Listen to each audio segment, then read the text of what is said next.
Continuamos con esta programación de Contigo en tus mañanas y ha llegado uno de los momentos favoritos de los oyentes y es Ahora Podemos Hablar. Y aquí está el pastor David Velázquez, quien viene con un tema que a mí me encanta porque es algo que debemos de aprender a diferenciar. Pastor, y yo voy a dejar que el mismo pastor sea que diga el tema que va a tratar hoy. Pastor, bienvenido. Saludos y bendiciones, Loreni, para ti, para toda tu audiencia y para la audiencia en general de esta poderosa emisora Pura Vida 92.9 aquí en el área metropolitana y en el área norte a través del 96.7 FM. Para mí siempre es un privilegio, es motivo de agradecimiento estar vivo, Lorena. Claro, claro que sí.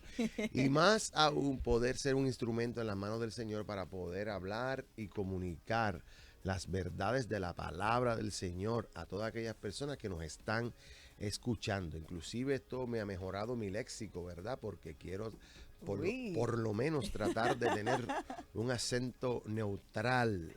Lo está logrando, pastor. No, aprendo mucho de ti y de Yocari, que son excelentes comunicadoras, ¿verdad?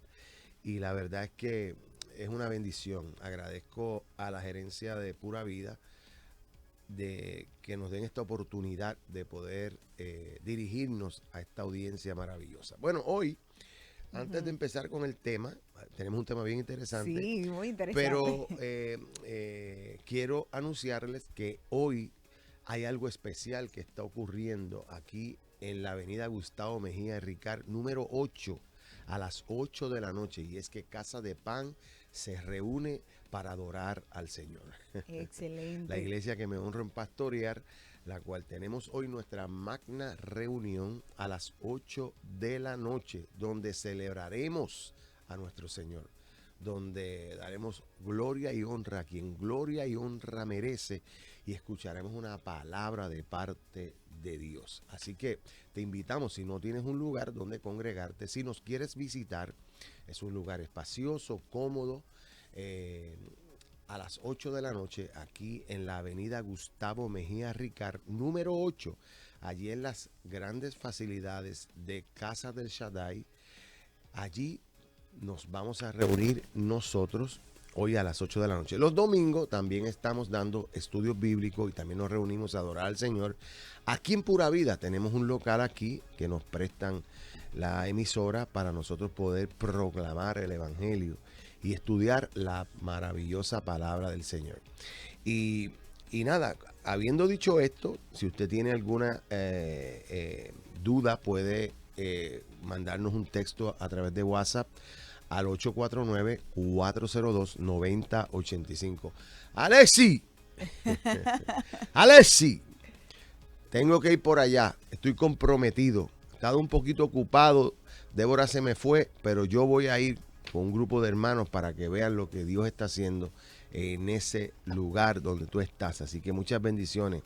Eso es un lugar maravilloso donde están rehabilitando hombres aquí en la República Dominicana. Es un lugar donde fuimos una vez, quedamos ¿cómo se dice? Impactados. Cómo ver estos muchachos, ¿verdad? Que cogieron la mala vida, pero ahora han decidido reformarse, y Dios, que es el Dios de las oportunidades, está haciendo obra maravillosa en esa gente. Bueno, hoy vamos a hablar, el jueves pasado tuvimos un tema bien interesante sobre lo que es iluminación y revelación. Y recibimos un feedback, o sea, una retroalimentación de la gente bien interesante. La gente le gustó el programa, pudieron entender varias cosas, ¿verdad?, desde el punto de vista. Y mira, y yo quiero añadir a eso, Loreni, que por ejemplo, mira, usted sabe que cada pueblo tiene lo que se llama idiosincrasia. ¿Qué significa idiosincrasia? La idiosincrasia lo que significa es que cada pueblo tiene su manera de expresar su cultura. Lo hacemos en el hablar. Por ejemplo, nosotros en Puerto Rico decimos, ese es mi pana. Ese es mi pana, ¿verdad? Pana es un alimento que hay en Puerto Rico, ¿verdad? Pero nosotros lo utilizamos en el coloquio para decir, este es mi amigo, mi hermano, ¿ves? Por ejemplo, aquí se dice, ese es de lo mío. Sí. De lo mío. Ese es de lo mío. Eso es parte de la idiosincrasia. ¿Qué es lo que qué? ¿Qué es lo que? ¿Qué es lo que? ¿Qué es lo que? Eso es una forma de hablar del dominicano. Y la iglesia, el evangelio también tiene su jerga. Ajá. Claro. ¿Cómo cuál, pastor? ¿Cómo cuáles palabras? Por ejemplo, eso. Acho, Dios me reveló una palabra. Es una revelación nueva. Y yo entiendo la jerga, pero cuando uno se está dirigiendo específicamente, las personas que estamos ahora frente a un micrófono y a una cámara, Sí. que nos estamos viendo worldwide, en inglés, worldwide significa en el mundo entero conocido, tenemos que tener cuidado y Ajá. sabernos expresar en los términos correctos. Yo tengo una. Ajá. En la parte cristiana se escucha mucho como se empichonó. Es como, Sí. es como, bueno, se enojó Sí, o se le vino metió algo un que demonio. se le metió un demonio. Exactamente. Entonces, y así vamos creando una cultura evangélica, ¿verdad? Ujú. Que la gente a veces exagera, ¿verdad? Yo puedo entender. Mira, por ejemplo, me voy a meter en aguas profundas, pero esto hay que decirlo, porque si ahora podemos hablar, pues vamos a hablar. Vamos a hablar, claro. Pues mira, hay conceptos que se están diseminando que no son peligrosos, pero hay algunos que son peligrosos. Por ejemplo, está de moda ahora mismito, y esto va a sonar como que no, pero yo no lo digo desde el punto de vista didáctico. Tú sabes que la crítica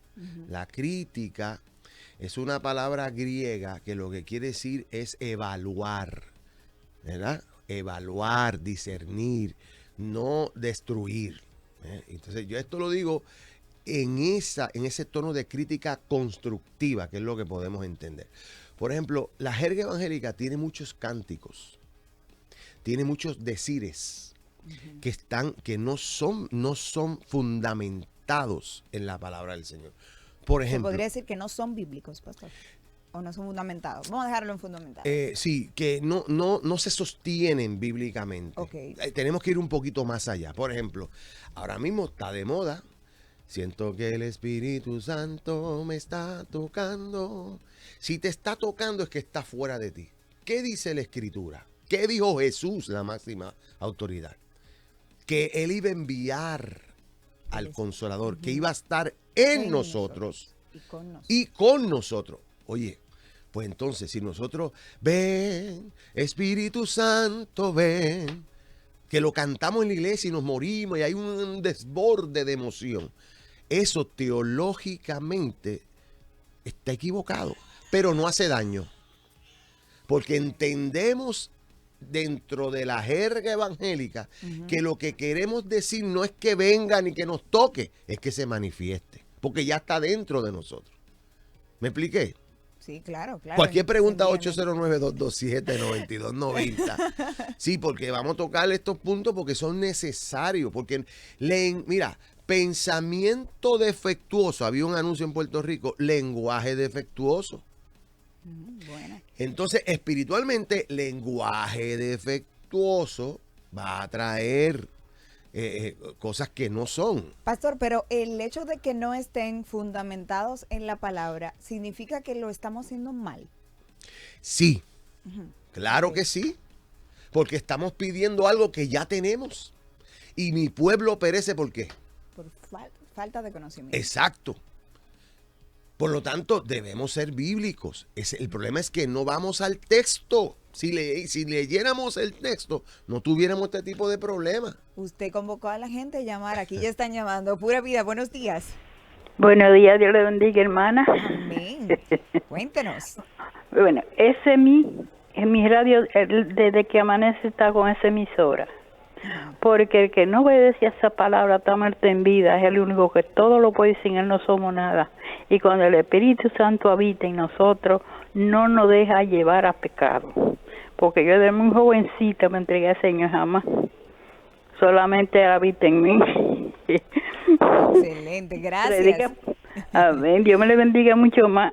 Bye. Amén. Gracias por ese comentario. Está No lo gozosa. escuché, parafraseámelo ahora porque no tengo audífono aquí. Ella dice que cuando el Espíritu Santo, que ella confía en esa palabra, porque cuando el Espíritu Santo habita en nosotros, no vamos directo al pecado.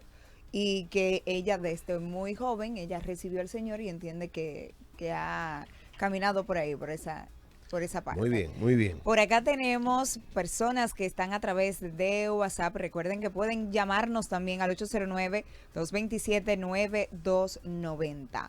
Pastor. Sí, entonces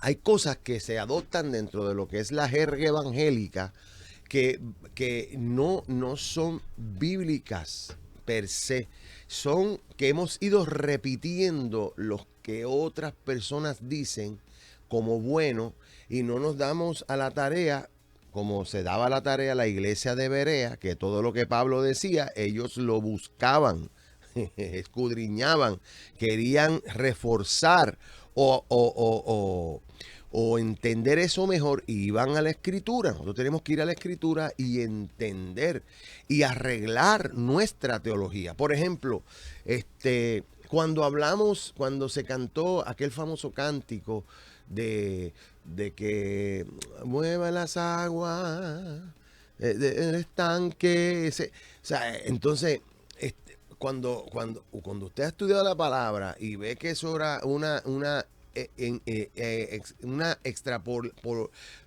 la palabra se me va ahora. Sí, era extrapolar una cosa y vemos el significado de eso, pues no hubiésemos hecho un cántico como ese. No hubiésemos hecho un cántico como ese. ¿Por qué? Porque ese cántico, cuando nosotros lo vemos, y por cierto, anoche yo estaba en mi sueño, yo estaba recibiendo información sobre eso en mi espíritu, y yo estaba hablando de eso, de lo que es el agua emposada y el agua que corre. Fíjate que cuando Jesús se presenta donde la samaritana, es en un pozo. ¿Y qué es un pozo? Un pozo donde hay agua emposada. ¿Qué había en el estanque de Betesda? Una agua emposada. ¿Qué representa esa agua? Pues mira, representa, si lo vemos desde el punto de vista tipológico, es una palabra que se ha quedado sin espíritu, es letra muerta porque no está corriendo. No está corriendo. Y lo que Dios quiere que de nosotros brote es agua que corran como ríos. Cuando el agua corre, el agua no se empoza, el agua no se infecta.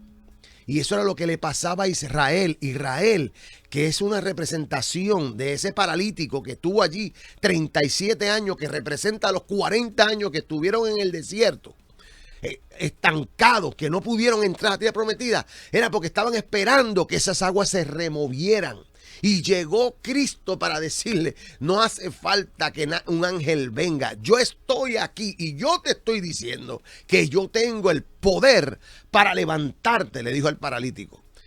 Aquel estanque que tenía 5 puertas representaba el Pentateuco, la Torá de los judíos, que estaba muerta, y Cristo vino al cumplimiento de esa Torá para que ellos entendieran que a través de Cristo iban a pasar al otro lado del plan y propósito que Dios tuvo cuando escogió a Abraham y le dio promesa de pueblo, para que ese pueblo fuera el portador de las buenas nuevas del evangelio.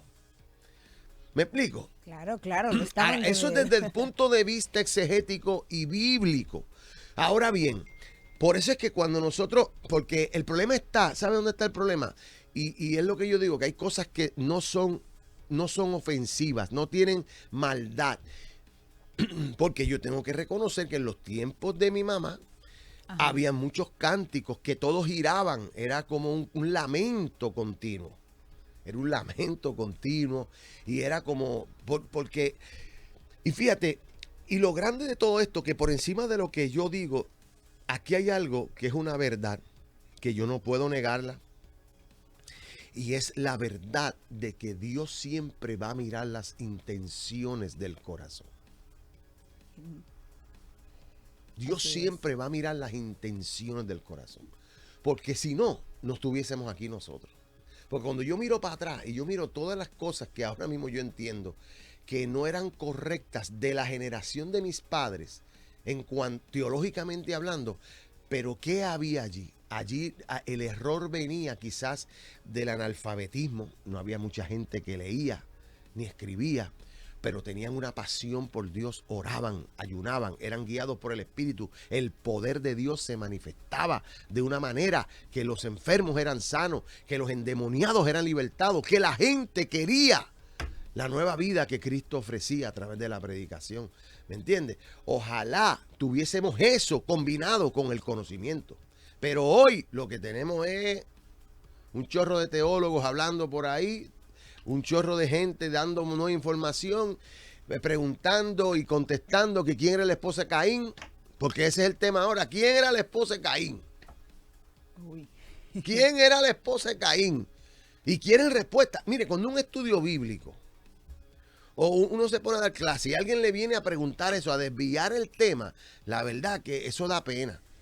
Porque más, usted cree que para el escritor, nosotros tenemos que entender que la Biblia fue escrita en su contexto. Y que la Biblia es un libro religioso, sí, es un libro religioso, que nosotros los cristianos lo vemos como un documento de fe, que hay que creer por fe. Y hay que interpretarlo en su contexto. ¿Qué quiere decir eso? En su tiempo.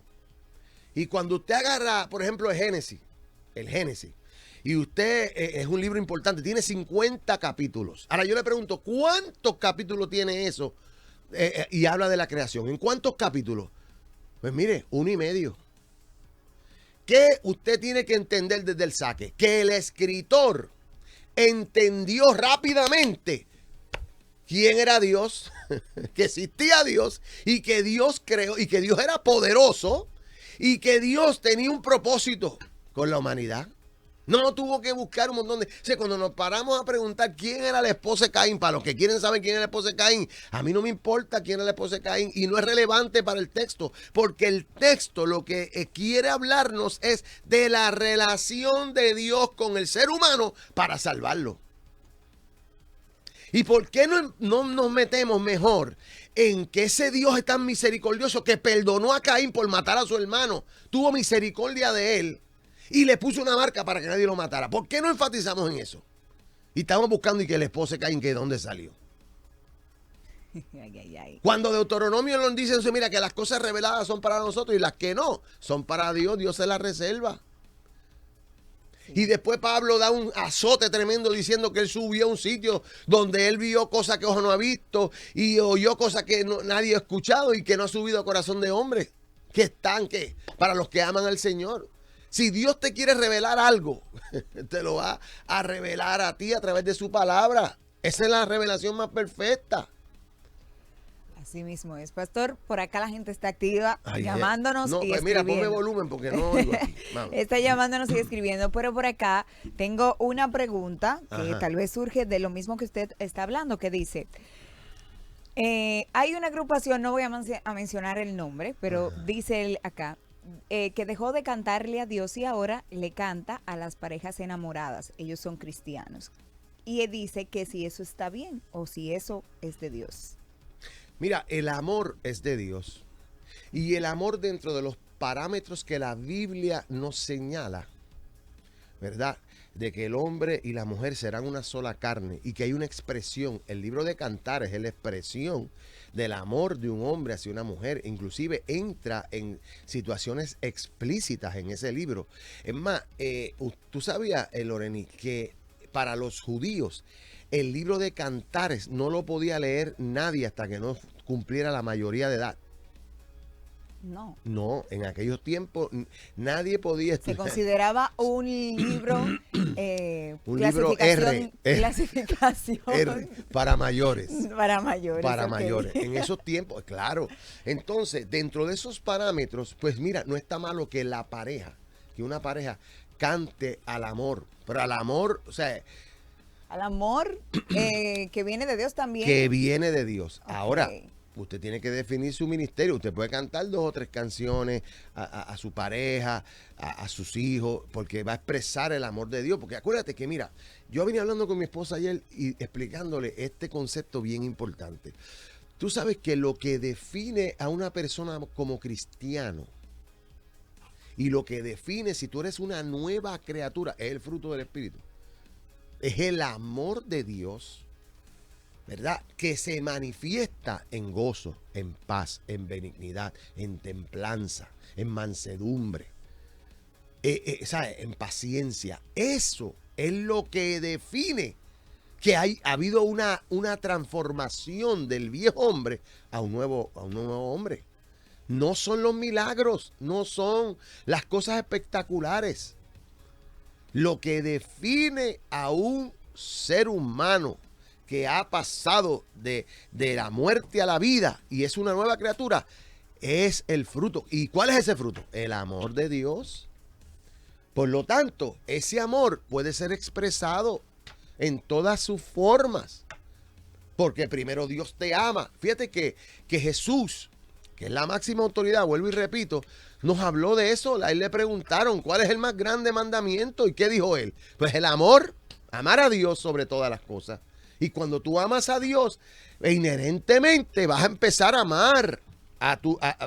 La transformación de amar a Dios va a hacer que tú ames a tu prójimo como a ti mismo.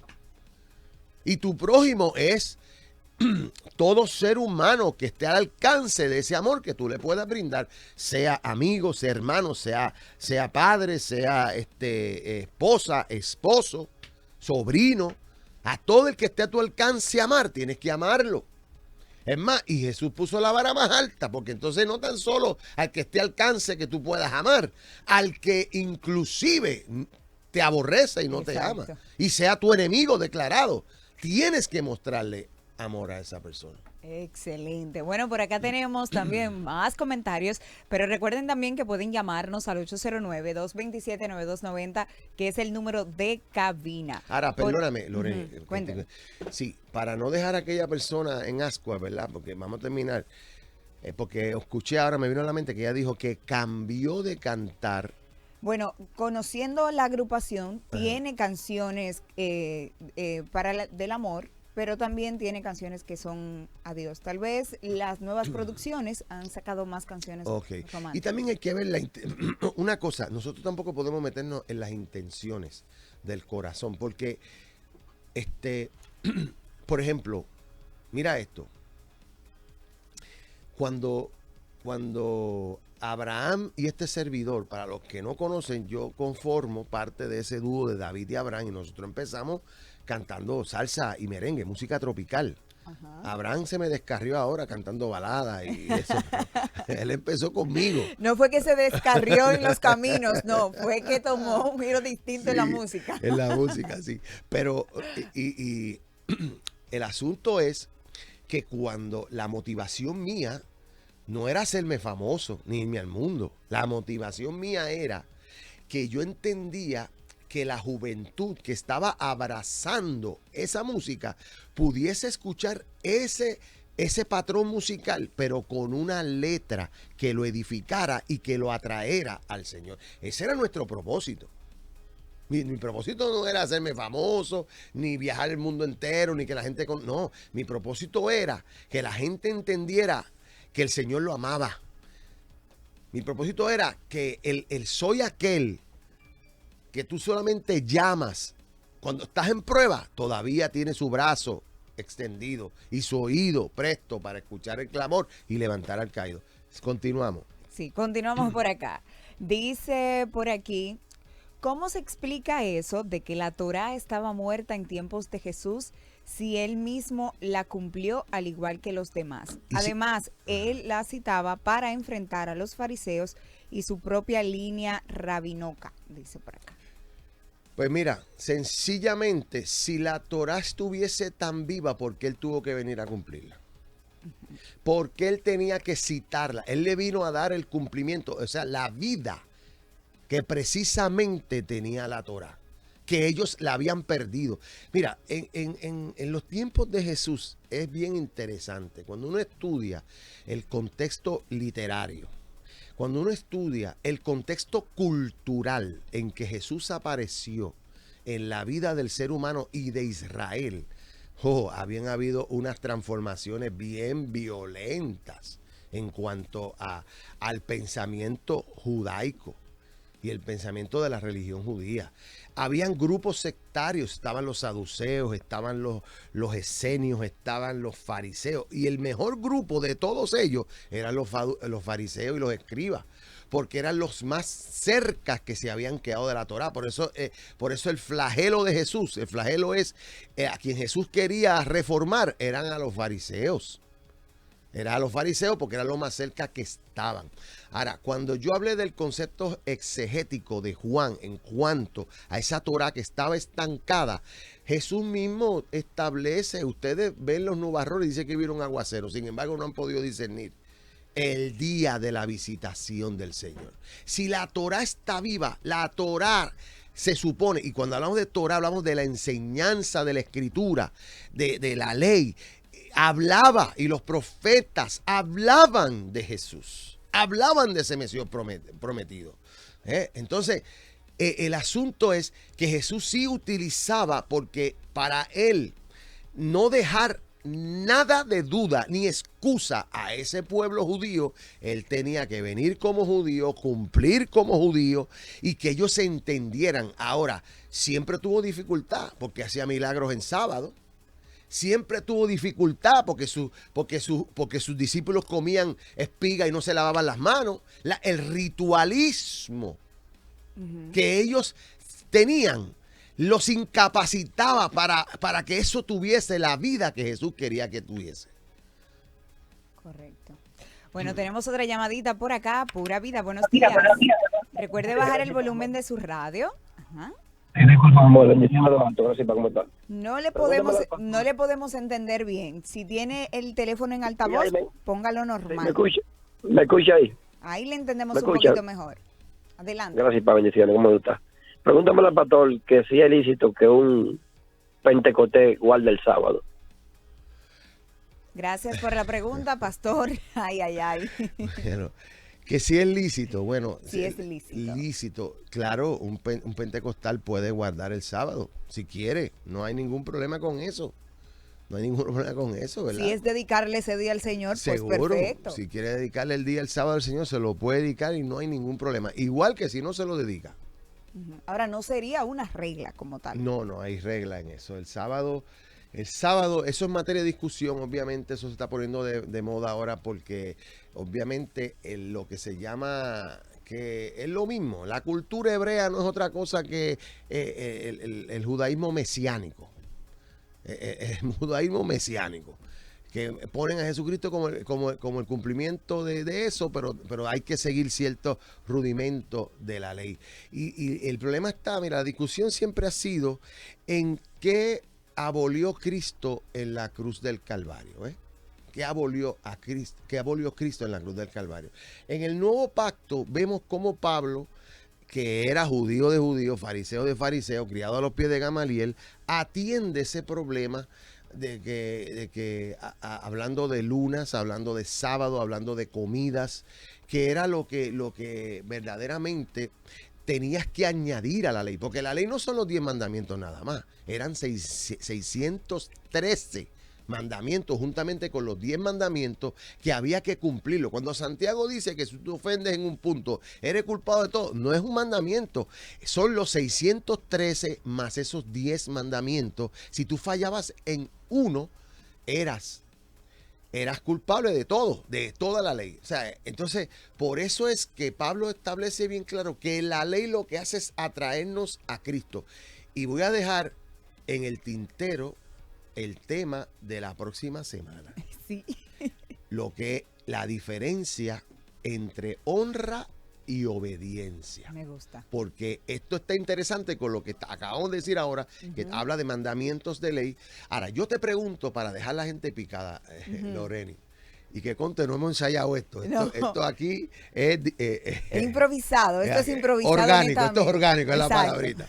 Vamos. Si yo te preguntase a ti, ¿qué es más importante desde el punto de vista espiritual, la honra o la obediencia?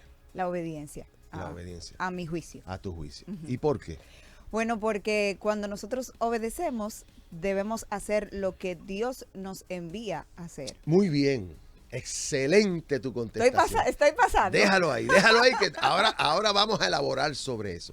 Pues mira, hay una gran diferencia, Lorena, entre lo que es la obediencia y lo que es la honra. Y tú lo acabas de expresar mejor que lo que yo iba a decir. Porque tú acabas de decir, repite eso otra vez. Que es cuando nosotros hacemos lo que Dios nos manda hacer. Exactamente. La obediencia consta de hacer lo que se te ha mandado hacer. La honra es voluntaria. La honra es voluntaria. Estoy aprendiendo de usted, pastor. Por lo tanto, la honra es mayor que la obediencia. Wow. Porque es lo mismo como ser fiel y ser leal. Okay. Son dos cosas diferentes. Tú puedes ser fiel, pero no leal. Porque tú puedes ser fiel a lo que te dice tu jefa. Tú puedes ser fiel a lo que se dice en tu iglesia. Pero en tu corazón tú no eres leal. Porque tú estás ahí simplemente o por un salario, o estás ahí porque no tienes otro sitio donde ir. ¿Me explico? Pero la lealtad va más allá de la fidelidad. La honra nace del corazón. Por eso es que David era conforme al corazón de Dios, porque nadie le dijo a David, ni había nada escrito que él tuviese que hacer un templo. Y él quiso hacer un templo. Y el Señor dijo, no, papito, está chévere y todo, pero no va. Hemos aprendido que la honra es más importante. Pastor, el tiempo no nos da para más y yo creo que hemos gozado bastante y hemos aprendido bastante este jueves. El próximo jueves el pastor viene a detallar más claro la diferencia entre la obediencia y la honra. Pero ya sabemos que debemos honrar porque viene de lo que nosotros debemos hacer. Pastor, vamos a recordarle a la gente qué tiene usted para hoy en la iglesia y también que sí. dónde pueden contactarle. Claro que sí. Mira, hoy pueden contactarnos. Le voy a dar 2 teléfonos, por favor, pero escríbeme por WhatsApp. El primero es el 849-402-9085. El segundo es el 939-216-9085. Para cualquier invitación o cualquier comentario. Y hoy tenemos nuestra magna reunión aquí en la Gustavo Mejía Ricard, número 8. Dios tiene una palabra para nosotros en esta noche, incluyéndome a mí. Dios tiene una palabra para nosotros. No te quedes en tu hogar. Ve a la casa del Señor para que puedas escuchar su voz, para que puedas unirte, porque la fe se agiganta cuando nos unimos. Por eso el Señor dice, no dejéis de ir a la iglesia como otros tienen por costumbre, ¿verdad? ¿Por qué? Porque esa atmósfera que se crea entre los hermanos es una atmósfera donde Dios se mueve, porque donde hay alabanza dice que está el Señor. Así que te esperamos hoy a las 8 de la noche aquí en la avenida Gustavo Mejía Ricard, número 8, en las facilidades de Casa del Shaddai. Ahí estaremos a las 8 de la noche. Y los domingos, tienes que tener una experiencia de estudio de la palabra a las 10 de la mañana aquí en Pura Vida, en un salón que tenemos, cómodo también, puedes llegarte y recibir palabra del Señor. Así que nos vemos, si Dios lo permite, el jueves que viene en una próxima edición de Ahora Podemos Hablar. Excelente, muchísimas gracias, pastor, y gracias a ustedes también por estar ahí pendientes en nuestra programación de Contigo en tus Mañanas. Será hasta el próximo jueves que escucharemos al pastor David Velázquez, pero mientras, ahora ustedes se van a quedar acá disfrutando de esta programación de Contigo en tus Mañanas. Ahora llegamos al final. El próximo jueves nos volvemos a encontrar en Ahora Podemos Hablar con David Velázquez.